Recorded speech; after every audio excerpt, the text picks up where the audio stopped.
All right, Mr. Martin's IB biology class. Hey, everyone. We know you guys have been working on how energy and matter move through ecosystems. You've got a lot of material there. Yeah, and we wanted to do this deep dive to help sort of distill out like the really important concepts. Yeah, pull out the key ideas from all those notes and resources you've been looking at. Exactly, and to really help you guys understand this core topic in IB biology. Yeah, we took a look at the IB biology notes, both HL and SL, Mm-hmm.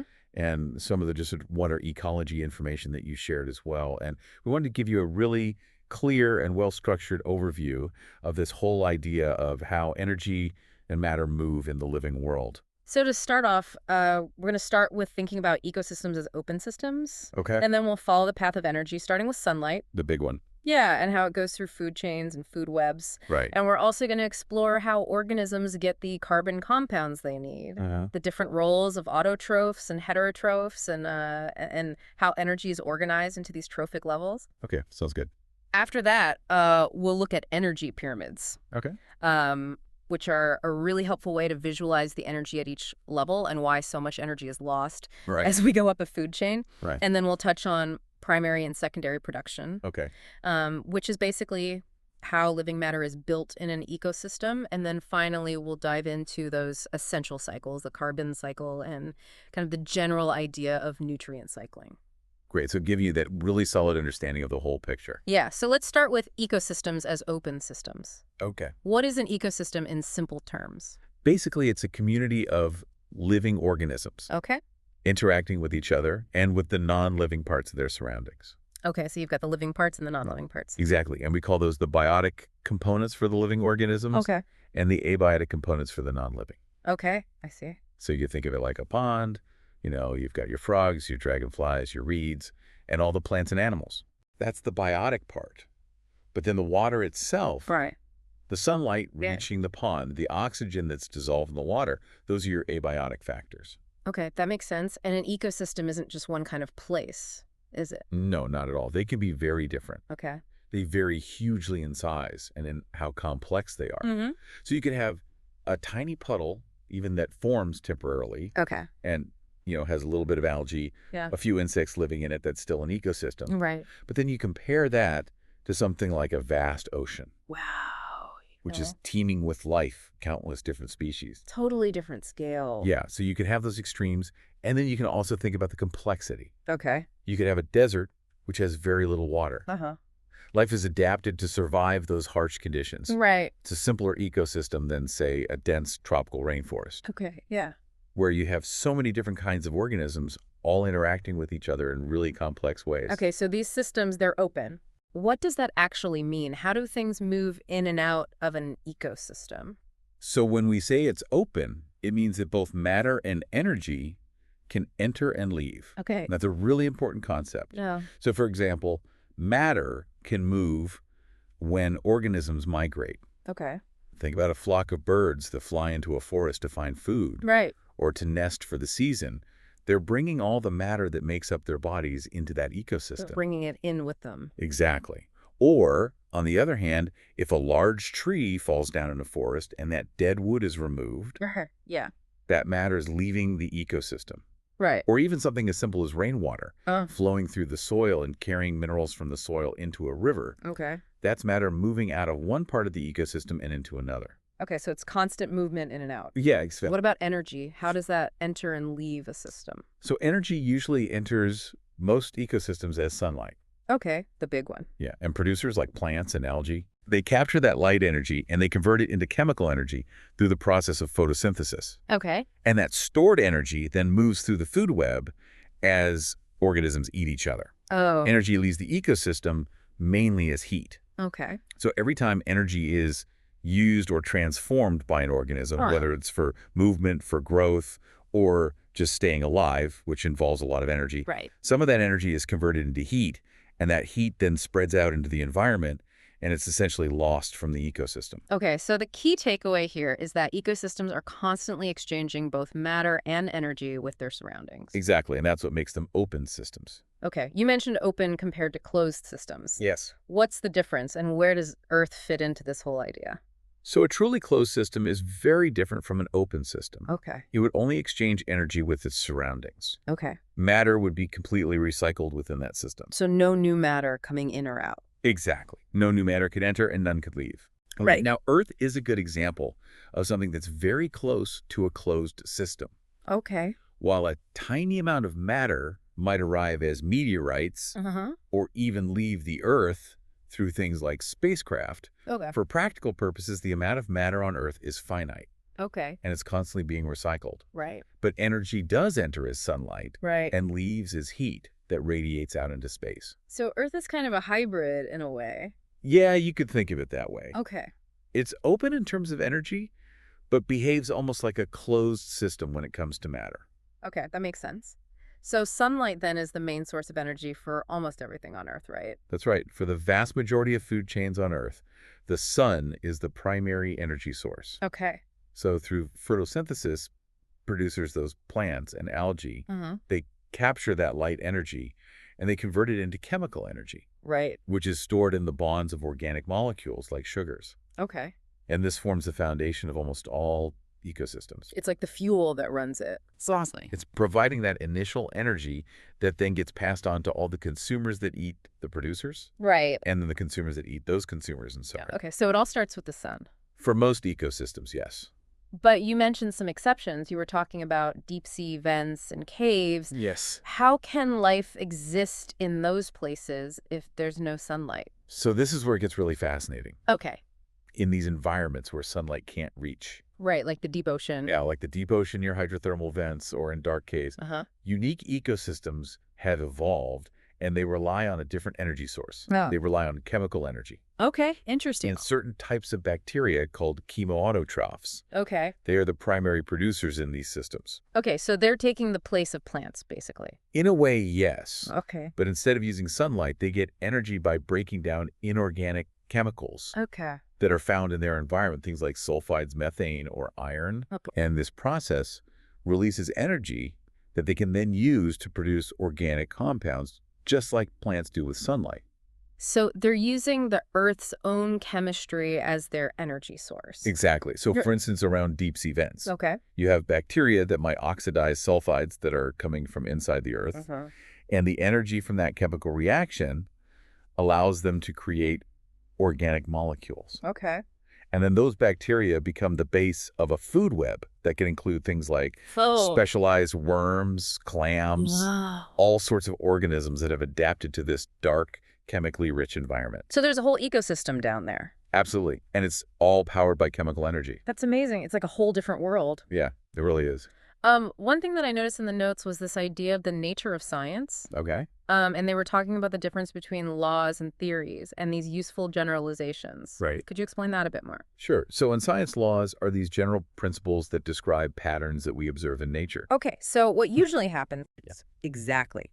They tell us what happens, but not necessarily why. Okay. A good example is the first law of thermodynamics, which states that energy cannot be created or destroyed. Right. It can only be changed from one form to another. Okay. So it's a fundamental rule about how energy behaves. So a law is like a rule. Yeah, you could think of it that way. Okay, what about theories then?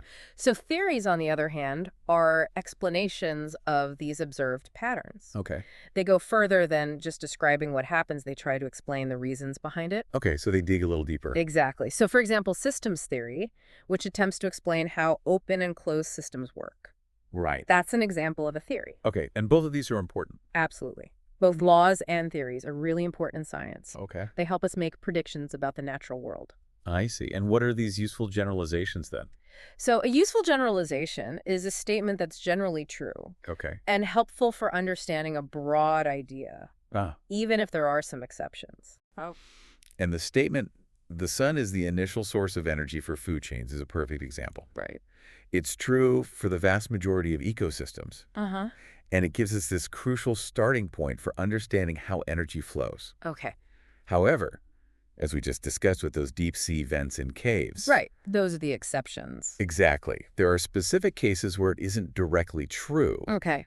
but the generalization is still incredibly useful for understanding the overall picture. Right. It helps us grasp that main idea. Yeah, before we consider the exceptions. Okay, so with the sun or sometimes chemicals providing that initial energy, how does that energy actually move through an ecosystem? So the energy flows as chemical energy, Okay. which is stored in organic compounds. Okay. And it moves through food chains through the process of feeding. Okay, makes sense. And photosynthesis is really key here. Uh-huh. It's the process that producers carry out, Right. and they convert light energy into chemical energy. Okay. And they store it in carbon-based molecules within their tissues. Okay, so they're storing the sun's energy, basically. Exactly. And then when a primary consumer, like a rabbit, Okay. eats a producer like grass, Yeah, it takes in those carbon compounds, and that stored chemical energy is transferred to its body. Okay, so the energy moves up the chain. Exactly. And then when a secondary consumer, like a fox, Okay. eats the rabbit, Uh-huh. it obtains those carbon compounds and that stored energy. Right. And this process continues up the food chain to tertiary consumers, Okay. and sometimes even quaternary consumers. So it keeps going up. Yeah, so each arrow in a food chain diagram Uh-huh. is showing the movement of this chemical energy, All right. along with biomass, which is that organic matter, Okay. from one trophic level to the next when an organism is eaten. Okay, so it's a step-by-step transfer. Yeah, exactly. What happens when organisms die? Does the energy just disappear? No, it definitely doesn't vanish. Okay. When an organism dies, that chemical energy locked in the carbon compounds of its tissues becomes available to detritivores and saprotrophs. Okay. These are the decomposers. Okay, the decomposing. So detritivores like earthworms and some insects. Okay. They might physically break down that dead organic matter into smaller pieces. Okay, so they're kind of like the cleanup crew. Yeah, exactly. What about the saprotrophs? So the saprotrophs, mainly fungi and bacteria, Uh-huh. they release enzymes that digest the dead tissues outside their bodies. Okay. And then they absorb the resulting nutrients. Right, so they're breaking it down externally. Exactly. And that includes that stored chemical energy. So the energy continues to flow, it's just taking a different pathway. Exactly. It's being recycled. Okay, so we've talked about food chains and food webs, and they both show these feeding relationships, Right. but they're not exactly the same thing, are they? No, they're not. A food chain is a very simplified linear way of showing how energy moves. Okay. It follows a single path of who eats whom. Okay, a straight line. Yeah, but a food web is much more realistic. Okay. It's much more complex. Uh-huh. It shows how many different food chains are actually connected within an ecosystem. Okay, so it's like a web. Yeah, exactly. Okay. Because in most ecosystems, organisms eat more than one type of food. Right, they don't just have one thing on the menu. Exactly. And they're also eaten by more than one type of consumer. Okay. So food webs really illustrate these complicated networks of feeding interactions. Right, so it's showing all the different connections. Yeah, and it's important to remember in both food chains and food webs, the arrows always point in the direction of energy and biomass transfer. Okay. So from the organism that's being eaten to the organism that's doing the eating. Okay, so the arrow shows where the energy is going. Exactly. Okay, let's focus a little bit more on how organisms in ecosystems get those essential carbon compounds. Okay. We talked about decomposers earlier. Uh-huh. What's their specific role when it comes to these carbon compounds? Decomposers, remember, they include both the detritivores and the saprotrophs. Right. They play this crucial role in nutrient cycling. And this definitely includes carbon. Okay. So when living organisms take in inorganic nutrients like carbon dioxide from the atmosphere, they convert those into complex organic carbon compounds. Right. Things like carbohydrates, proteins. Okay. These compounds essentially lock up the carbon in their tissues. Okay. And because the supply of inorganic nutrients is limited, Right. it's vital that those compounds are released when organisms die. Okay, I see. So decomposition is the process that breaks down those bodies of dead organisms, Yeah. dead parts of organisms like fallen leaves Mm-hmm. and animal waste products. Okay. Detritivores kickstart that process Right. by physically breaking down the tissues, Mm-hmm. while saprotrophs use enzymes to break down those organic molecules externally. Okay. They absorb some of the nutrients themselves, Right. and the rest are left in the soil ready to be taken up again by other organisms. Okay. It's a really important recycling process. So the decomposers are releasing carbon compounds from that dead organic matter, And making it available again. Yeah, they're freeing up that carbon to be used by other organisms. Okay, and then we have autotrophs. Yes. They are the ones that make their own carbon compounds, right? Exactly. All living things need energy to survive. Right. And that energy is in the form of ATP. Uh-huh. And this ATP mainly comes from the respiration of organic molecules like carbohydrates. Okay. Autotrophs are unique because they can produce these organic molecules from simple inorganic substances. Okay. They essentially fix carbon. Okay. And there are two main types. Okay. Photoautotrophs and chemoautotrophs. Okay, so I'm guessing that has to do with light. So photoautotrophs like plants, algae, and some bacteria, Huh. they use light energy from the sun to carry out photosynthesis. Right. They convert carbon dioxide and water into glucose and other organic compounds. So they're the classic producers. Yeah, exactly. Okay, and then chemoautotrophs, those are the ones we talked about earlier. Exactly. They were the ones in those extreme environments, Right. like the deep sea vents. Uh-huh. So they get the energy they need for carbon fixation by oxidizing inorganic chemicals in their environment. Okay, so they don't need sunlight. Exactly. Okay. So both types of autotrophs are primary producers. Okay. They're forming that base of the food web by creating those initial carbon compounds. Okay, so they're both essential. Absolutely. Now, what about this oxidation of carbon compounds? That sounds a bit technical. It does sound a bit technical, Yes. but in simple terms, it's how organisms release the energy that's stored within those carbon compounds. Okay. So respiration is the key process here. Okay. Whether it's a sugar molecule made by a plant or a fat molecule eaten by an animal, Uh-huh.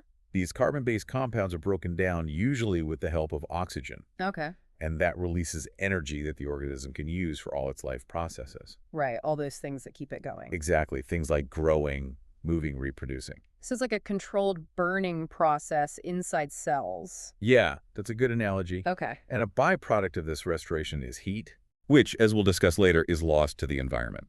Right, so it's important to remember that both autotrophs and heterotrophs perform cellular respiration. Absolutely. They just get those carbon compounds that fuel this process in different ways. Okay, so different sources, but same process. Yeah, you could say that. Okay, and then finally we have the heterotrophs.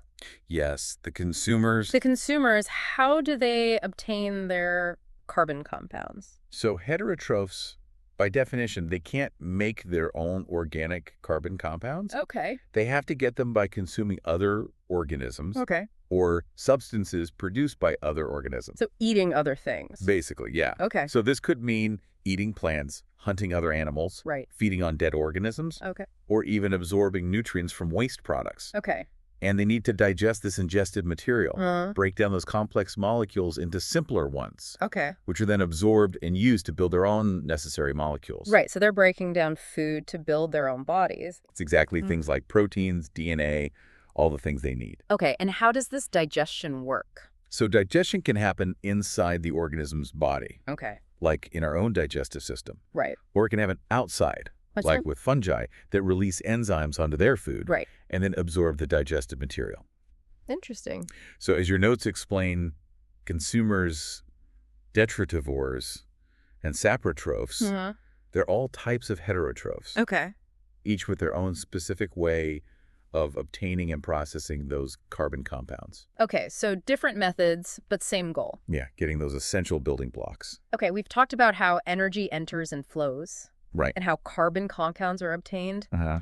Now let's try to organize this with trophic levels. Oh, yeah. What are they exactly? So trophic levels are basically the positions that organisms occupy in a food chain. Yep. They indicate the steps in energy transfer. Okay. And we can number them, starting with the producers at the first trophic level. Right, the base of the chain. Yeah, the foundation. Okay. And those are the organisms that produce their own organic compounds, usually through photosynthesis. Mm-hmm. Uh-huh. Using that light energy. Exactly. They're the foundation of the ecosystem's energy flow. And then after that come the consumers. Yes. So the second trophic level Okay. is made up of the primary consumers, Okay. which are the herbivores. Right, so they feed directly on the producers. Exactly. They're the plant eaters. Okay, and then we go up to the third level. Yeah. So the third trophic level is for the secondary consumers, Okay. which are carnivores. Okay, meat eaters. Yeah. And they eat those primary consumers. Okay. And then we keep going up. We have tertiary consumers at the fourth trophic level, Okay. which are carnivores that eat other carnivores. Okay, so they're eating the secondary consumers. Exactly. And sometimes you even have quaternary consumers at the fifth level. Wow, so it can go pretty high. Yeah, sometimes. But it's not that common to have that many levels Okay. because, as we talked about before, energy is lost at each step. Right. So it becomes harder and harder to support those higher levels. So the energy from the sun enters at the very bottom with the producers. Precisely. And they convert that light energy into chemical energy, Uh-huh. which is then passed on to the primary consumers when they eat the producers, Right. and then successively to higher trophic levels as each organism is eaten by another. Okay, so it's a one-way flow.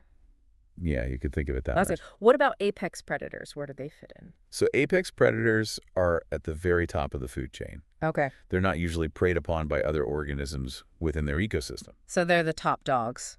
Yeah, the kings and queens of their food web. Okay. And when apex predators die, the chemical energy stored in their bodies eventually goes to those decomposers. Right, so it all cycles back eventually. Exactly. You mentioned that some animals can be at different trophic levels. Yes. That sounds a bit complicated. It can seem that way, but it reflects the reality of how complex food webs are. Okay. So many organisms have varied diets. Right, they don't just eat one thing. Exactly. Meaning they might eat organisms from different trophic levels. Okay, I see. So, for example, a bird might eat both insects, Okay. which could be primary consumers if they're feeding on plants, Yeah. and berries, which are producers. Okay, so the bird is kind of in between. Exactly. In that case, the bird would occupy more than one trophic level. Okay. Another example could be an omnivore, Mhm. like a bear, Right. that eats both plants and animals. Uh-huh. So depending on what it's eating at a particular time, it could be a primary consumer, secondary consumer, or even a tertiary consumer. Okay, that makes sense. So food webs give us a much clearer picture. Yeah, they show those complex relationships. Okay, so we've got these different levels. How do we actually visualize the energy at each level? So that's where energy pyramids come in. Okay. They're a way to visually show the amount of energy contained within the biomass of organisms Okay. at each successive trophic level Yeah. in a food chain or food web.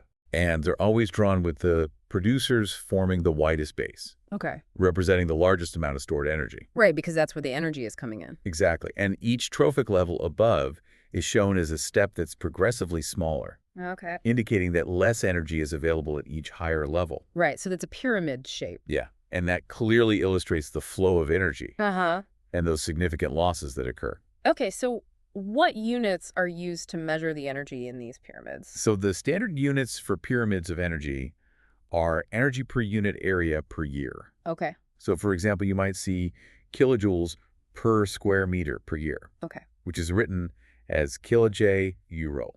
Okay. And this tells us about the rate of energy flow through a specific area of the ecosystem over a period of time. Okay, so it's a measure of how much energy is moving through. Exactly. And why do these pyramids always get smaller as you go up? So that decreasing size of each level No. in the energy pyramid Yeah. shows that there's only about a 10% transfer of energy from one trophic level to the next. Only 10%. Yeah, so when an organism in one trophic level is eaten by an organism in the next level, only about 10% of the energy stored in its biomass actually becomes part of the consumer's biomass. Wow, so 90% is lost. Yeah, the remaining 90% is lost in various ways, which we'll talk about in a bit. Okay. But this inefficiency in energy transfer is a fundamental characteristic of ecosystems, Okay. and it explains why the pyramids have that distinct shape. So that's why it's a pyramid shape. Exactly. Okay, so there are significant energy losses as you move up the food chain. Yeah, definitely. What are the main reasons for these losses?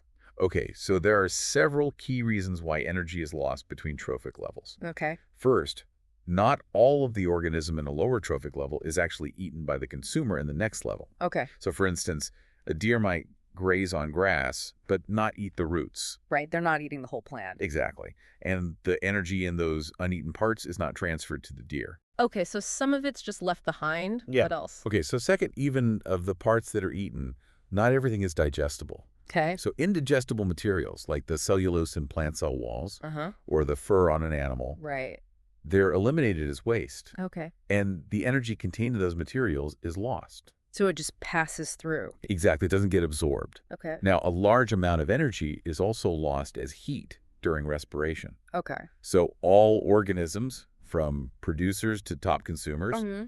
they carry out respiration to release energy from those carbon compounds. Right. To fuel all their activities. Exactly. But not all of the energy that's released is used for those activities. Okay. A significant portion is converted to heat, Uh-huh. and that heat is then lost to the environment. So it's like a byproduct. Yeah, you could say that. Okay. What else contributes to this energy loss? So we also have energy being lost through the excretion of metabolic waste products, Okay. like urea in urine. Right. Things the body doesn't need. And finally, some organisms in a trophic level will die without being eaten by an organism in the next level. Right. They might die of other causes. Exactly. And the energy in their bodies then goes to the decomposers, Okay. not directly up the food chain. So it's kind of a side path.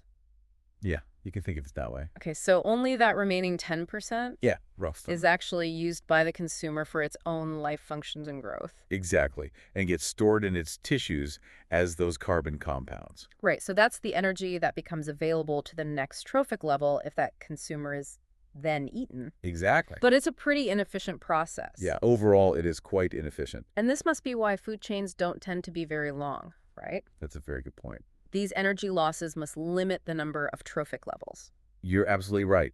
Because of the substantial energy losses at each level, there's less and less energy available to support organisms at those higher levels. Okay. So food chains rarely have more than 4 or 5 trophic levels. Because eventually there just isn't enough energy reaching the top predators Right. to sustain a viable population. Okay. And this also explains why the biomass, Yes. which is the total mass of living organisms at each trophic level, typically decreases as you move up the food chain. Exactly. There are fewer individuals, Okay. and often they're smaller in size at those higher trophic levels, Right. simply because the energy base is shrinking. So a primary consumer needs to eat a lot of plants, Yes. and a secondary consumer needs to eat a lot of herbivores to get enough energy. Precisely to obtain sufficient energy for survival and reproduction. Uh-huh. Primary consumers need to consume a large quantity of producer biomass. Okay. And similarly, secondary consumers must consume a significant amount of primary consumer biomass and so on. Okay. Well done for joining me for this deep dive into the food pyramids, ecosystems, and energy transfer of both open and closed ecosystems. Remember to like and subscribe and comment in the comment section below. Take care. Bye-bye.